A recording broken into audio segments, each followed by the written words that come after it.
చెప్పండి, ఎలా ఉన్నారండి? బాగున్నాను. మీకు బాగా పాపులారిటీ పెరిగినట్టుందా ఆ నుండి డీజే టిల్లు వచ్చేసరికి, అదే టిల్లు స్క్వేర్కి వచ్చేసరికి? అదే అరుస్తున్నారు, అనుపమానంగానే అరుస్తున్నారు. అది అప్పుడు అరుస్తారు.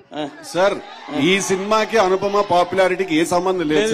లేదు, నేను జస్ట్ ఐఎమ్ ఆస్కింగ్. చాలా ముందే మేము పెట్టుకున్న తర్వాత రియలైజ్ అయ్యాం సార్, మనం ఏ ఊబిలోకి దిగాం మనం అని చెప్పి.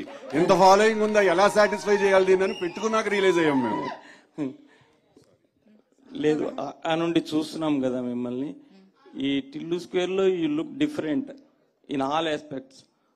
దీనికి ముందు కూడా అంటే వార్తలు వచ్చాయి, ఒక ఇద్దరు ముగ్గురు హీరోయిన్స్ అనుకొని వాళ్ళు ఎందుకో చెయ్యలేదనో మరి చేశారని ఏదో సంథింగ్. ఆ తర్వాత మిమ్మల్ని తీసుకున్నారు.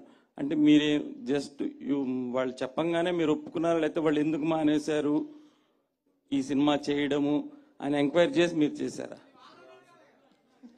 కాదు, అసలు నా దగ్గర సినిమా వచ్చింది, నాకు సినిమా నచ్చింది, నేను చేశాను.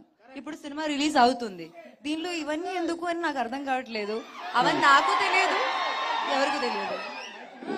ఓకే, అంటే ఇప్పుడు ఆ నుండి మిమ్మల్ని ఇప్పుడు తీసుకుంటే మీకేమనిపిస్తోంది ఈ సినిమాలో క్యారెక్టర్ మీ కెరీర్ పరంగా కానీ?